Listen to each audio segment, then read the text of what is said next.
안녕하세요. 투자자 준민입니다. 오늘은 티커 CFLT 컴플루언트에 대해 알아보겠습니다. 컴플루언트는 2014년 링크드인 엔지니어 출신 3명이 설립했고 그 중 한 명인 제이크 랩이 CEO를 맡고 있는 근본 있는 기업입니다. 컴플루언트의 핵심은 아파치 카프카라는 오픈소스입니다. 앞선 3명이 링크드인 재직 당시 대용량 데이터를 처리하기 위해 아파치 카프카라는 오픈소스를 개발했고 그 기반으로 컴플루언트를 설립했습니다. 아파치 카프카는 실시간 데이터와 메시징 처리를 하는 오픈소스라고 정의할 수 있습니다. 데이터 병렬 처리와도 관련이 있습니다. 아파치 카프카는 중추신경 같은 역할로 동시에 여러 명령들을 수행할 수 있습니다. 실시간 처리이긴 하지만 또 데이터 웨어하우스처럼 저장도 할 수 있고 저장된 데이터를 가지고 와서 사용할 수 있습니다. 또 어느 시스템과도 쉽게 결합이 가능하고 한번 구성을 해놓으면 쉽게 확장이 가능해서 데이터 처리량을 획기적으로 늘릴 수 있습니다. 사실 제가 IT 업종에서 일을 하는 것도 아니고 프로그래밍에 대해 아는 바가 거의 없기 때문에 관련 자료를 봐도 정확하게 이해하기 힘든 부분이 있었습니다.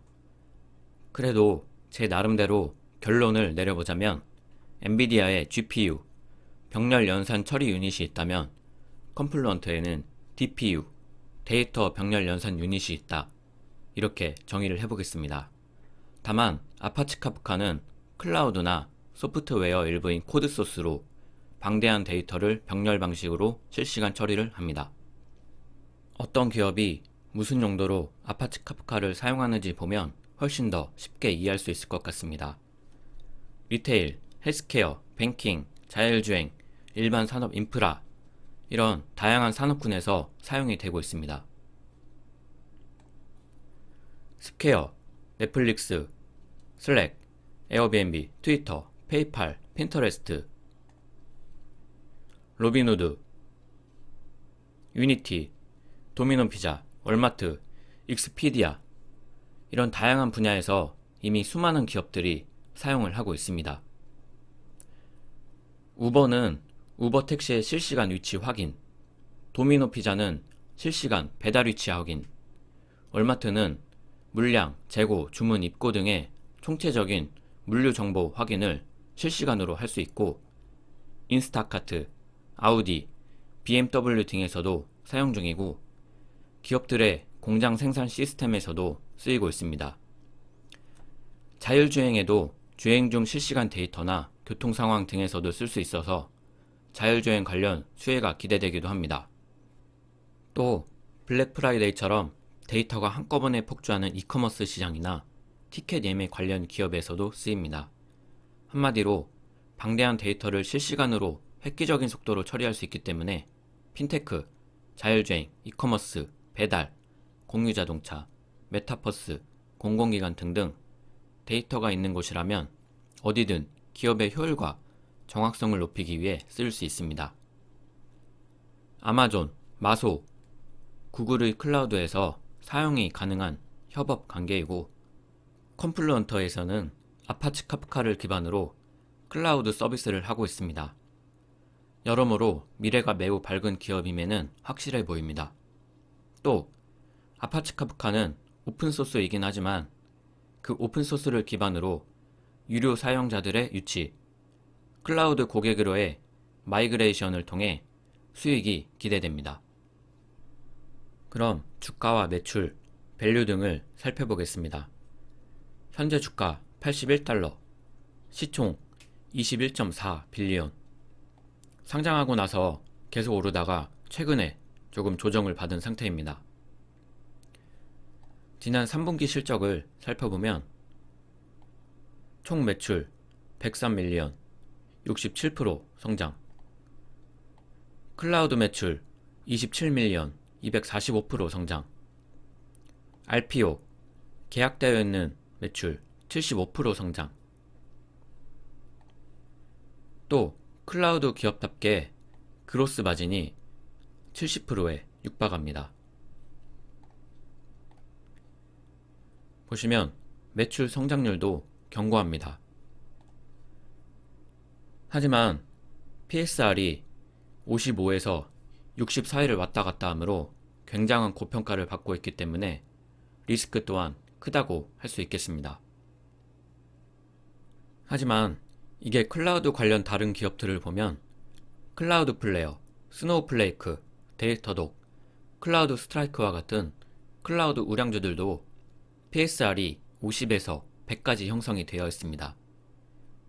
다른 섹터와 비교해보자면 굉장한 고평가지만 클라우드 섹터 내에서는 적정 가격 수준으로 판단이 됩니다. 또 12월 21일에 락업 해제가 완전히 완료되는데 이 또한 큰 리스크이기도 합니다. 그렇지만 클라우드 시스템 매출이 이번 분기에만 245% 성장, 미친 성장을 보여주고 있기 때문에 또 기업 덩치가 점점 커짐에도 매출 성장률이 줄어들지 않을 것 같다고 판단해서 저는 미래를 보고 이번 조정장에서 400주 정도를 매수했습니다. 다행히 변이 코로나, 오미크론 이슈로 인한 폭락장에서도 주가가 올라주는 바람에 현재 3, 4% 정도 수익이 나고 있는 상태입니다. 시작이 반이라고 대량 매수했는데 처음부터 수익이 나고 시작하면 기분이 상당히 좋습니다.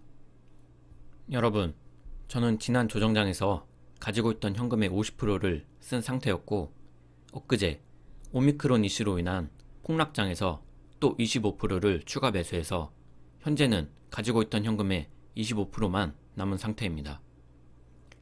SOXL을 분할 매도한 현금으로 컴플루언트를 집중 매수했고 클라우드 스트라이크, 긴랩 같은 다른 클라우드 관련 주식들도 조금 매수했습니다. 변이 코로나, 오미크론 이슈로 폭락하던 당일에도 추가 매수를 한 이유는 지난 영상에서 말씀드렸다시피 제가 현재 CRCT, 크리컷 주식을 27% 정도 비중으로 보유 중인데 밸류상 더 떨어질 자리가 거의 없어 보였고 언택트 수혜주로 분류가 되어서 본의 아니게 해증 역할을 하고 이번에 매수한 클라우드 주식들도 언택트 수혜주로 분류가 되기 때문에 갑작스러운 공포 분위기가 왔지만 리스크를 감수하고 과감히 추가 매수를 했습니다. 그리고 항시 IPO 기업들 주시하고 있습니다.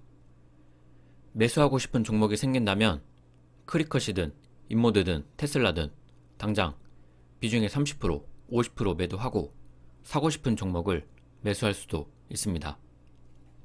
컴플루언트, 오픈소스라는 점에서 유니티와 사업구조상 흡사한 면이 많은 것 같습니다.